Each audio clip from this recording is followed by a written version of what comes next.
नमस्कार। मैं राजीव भास्कर अमृतसर पंजाब से बोल रहा हूँ। मेरा आज का विषय है खुदकुशी, आत्महत्या। जब से लॉकडाउन हुआ है मैं डेली अखबार पढ़ता हूँ।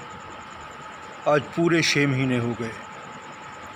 रोज़ भारत के किसी न किसी शहर में कोई ना कोई खुदकुशी कर जाता है। कहीं पर 1 करता है, कहीं पर 2 तो कहीं पर 4।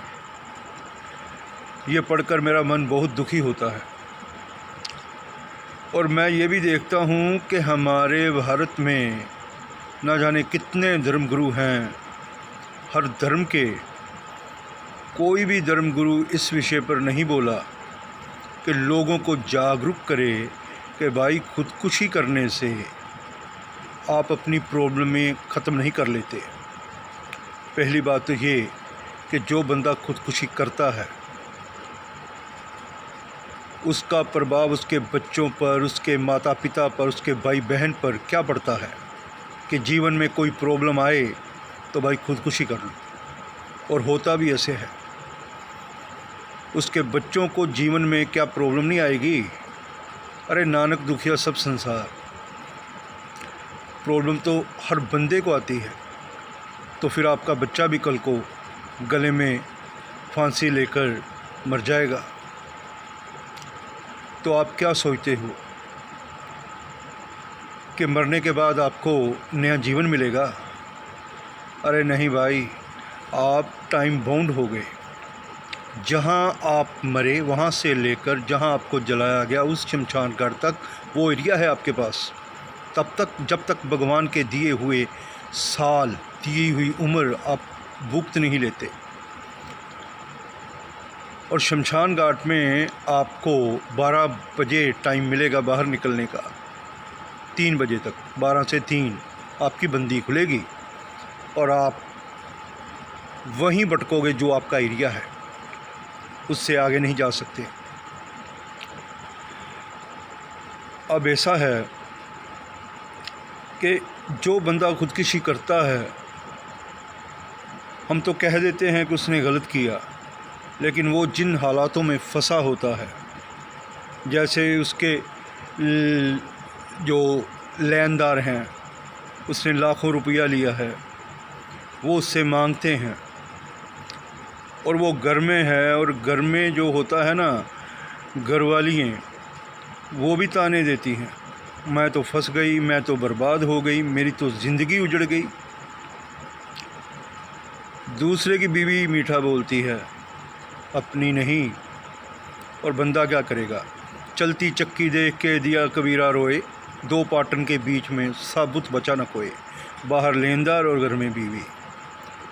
तो खुदकुशी तो होगी, लेकिन इसका हल ये नहीं कि आप खुदकुशी कर लें। अगर खुदकुशी करनी है तो मैं आपको बताऊंगा खुदकुशी कैसे करते हैं। खुदकुशी उर्दू का शब्द है, हिंदी में कहते हैं आत्महत्या। अगर आपने हत्यारे बनना है, हत्या करनी है, तो भाई फिर 1 नहीं 5 हत्या करो। 5 हत्या ऐसे, काम, क्रोध, लोभ, मोह, अहंकार, इन 5 की हत्या होगी और बहुत बढ़िया। सबसे पहले आप एक कागज़ उस पर लिखो कि मैं अपना घर छोड़कर जा रहा हूँ।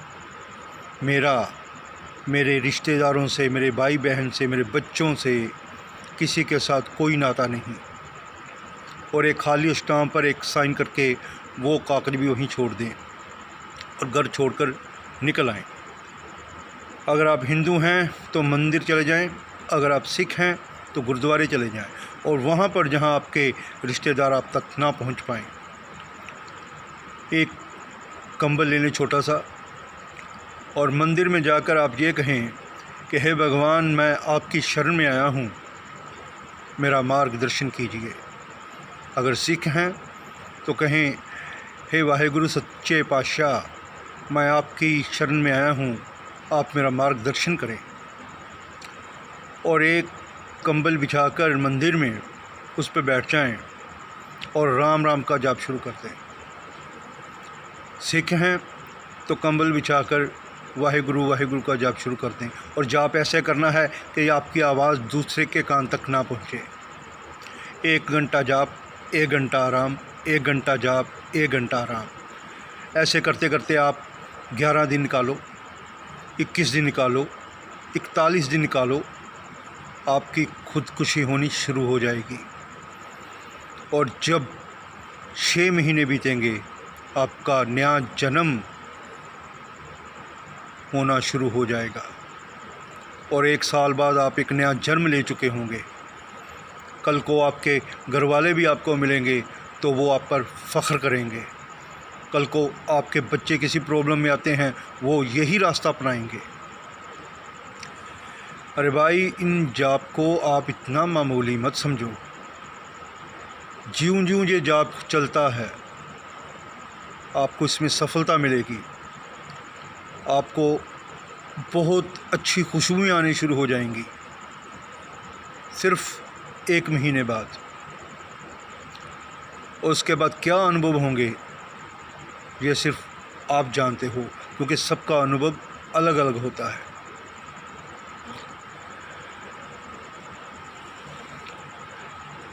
अभी देखो ना, भगवान ने ये जो शरीर दिया है ना, बहुत अनमोल है, और इस शरीर में बहुत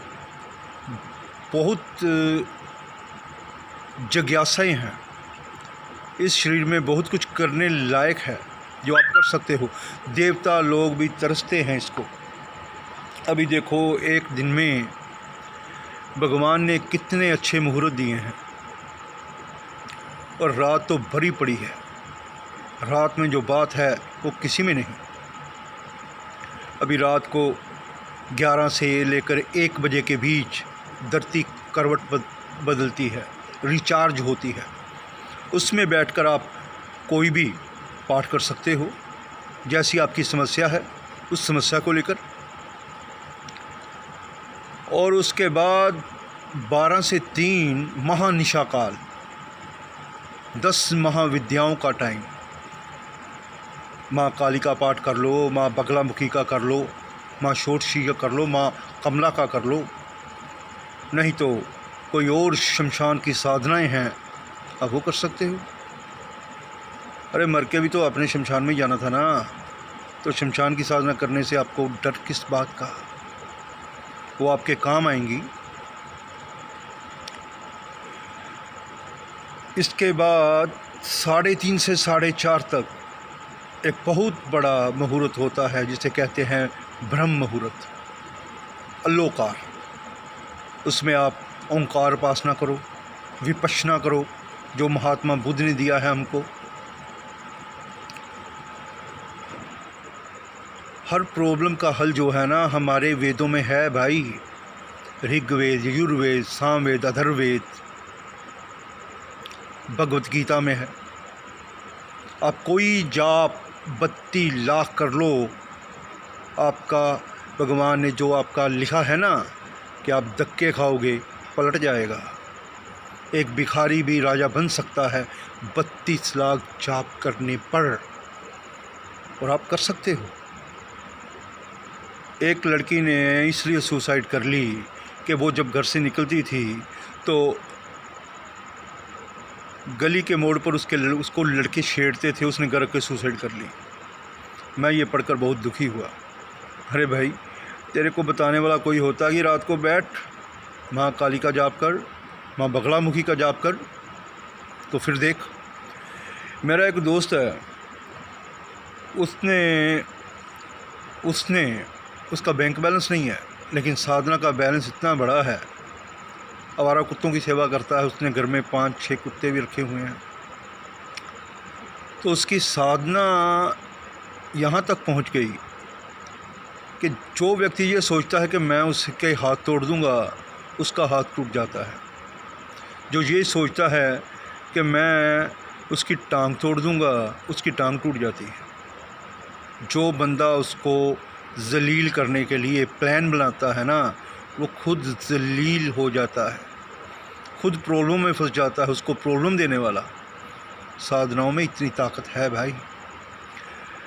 लेकिन आप लोग सुसाइड करके जीवन समाप्त कर लेते हो और फिर सिवाय पश्चाताप के आपको कुछ नहीं मिलता। अब तो घबरा के कहते हैं कि मर जाएंगे, मर के भी चैन ना पाया तो किधर जाएंगे।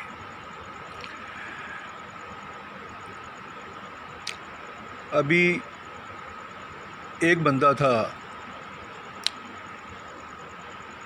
वो ये सोचता था कि मेरे गांव का सरपंच मुझे फंसा देगा, मुझे जेल में भेज देगा। उसने टावर पर खड़े होकर शाल लगा दी। यह पंजाब के किसी गांव की घटना है और मैं ये पढ़ के बड़ा दुखी हुआ कि इस बंदे को ये पता ही नहीं कि भाई तू जेल में जाएगा, तू जेल को क्या समझता है, ये दब्बा है, तू गलत है। अरे जेल तो मंदिर है। जेल में जो जाता है ना, उसका जीवन बदल जाता है, उसे भगवान आशीर्वाद देता है। और आप लोग तो हंस रहे हो भाई मैं बताता, भगवान श्री कृष्ण का जन्म जेल में हुआ था।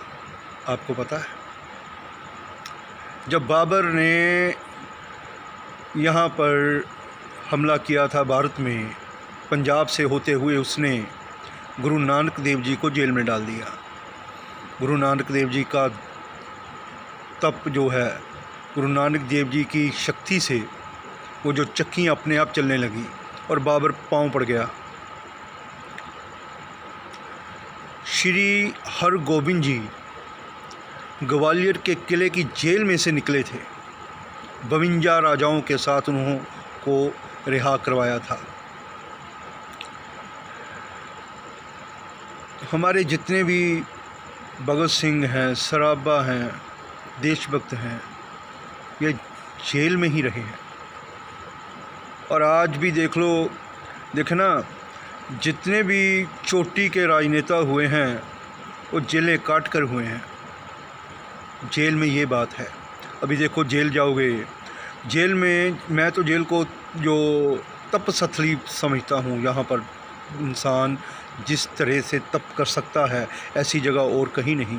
सबसे पहले तो ये, वहाँ पर एक जिसने तप करना है उसको चाहिए वो ज़मीन पर लेटे, जिसने साधना करनी है वहाँ ज़मीन मिलेगी। जेल में उसे खाने के लिए जो भोजन मिलेगा वो आदमी के हाथ का बना हुआ हो, ये साधना में होता है। तो वहाँ पर आदमी भोजन तैयार करते हैं और वहाँ पर आपको जो दीन दुनिया में होता है, जैसे स्त्री का स्पर्श, वो नहीं मिलेगा। वो साधना में ज़रूरी है कि स्त्री का स्पर्श, स्त्री का दीदार ना हो। इसलिए जेल में जाने से मत डरो भाई लोगों, मौका मिले तो जाओ। मैं तो कहता हूँ ज़िंदगी में एक बार ज़रूर जाओ। और जिसने तो मान लो एडवोकेट बनना है, उसे जेल में 6 महीने काट लो, बहुत बढ़िया एडवोकेट बनोगे। अभी जो लोग हमारे भाई लोग कई जेल से आए हैं, जैसे अमृतसर में हैं, जैसे सोनू के और सोनू एम, कोई राय लेनी है ना वकील वाली, इनसे ले लो, ये आपको सही राय दे सकते हैं, क्योंकि अनुभव से बढ़कर कुछ नहीं। अरे जीवन में जीवन मिलना बहुत आसान नहीं है, इसलिए आत्महत्या का विचार कभी मत करो। और अगर आत्महत्या करनी है, खुदकुशी करनी है, तो यही रास्ता है। मेरे गुरु हैं, अभी वो गए हुए हैं वहाँ पर हिमालय में।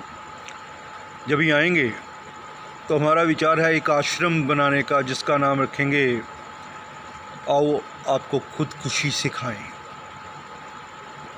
और वहाँ मैं खुदकुशी सिखाऊंगा आपको।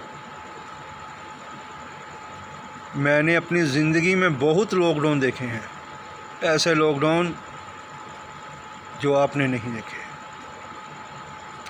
और इन लॉकडाउन में कुछ सीखो, खुदकुशी मत करो। नमस्कार।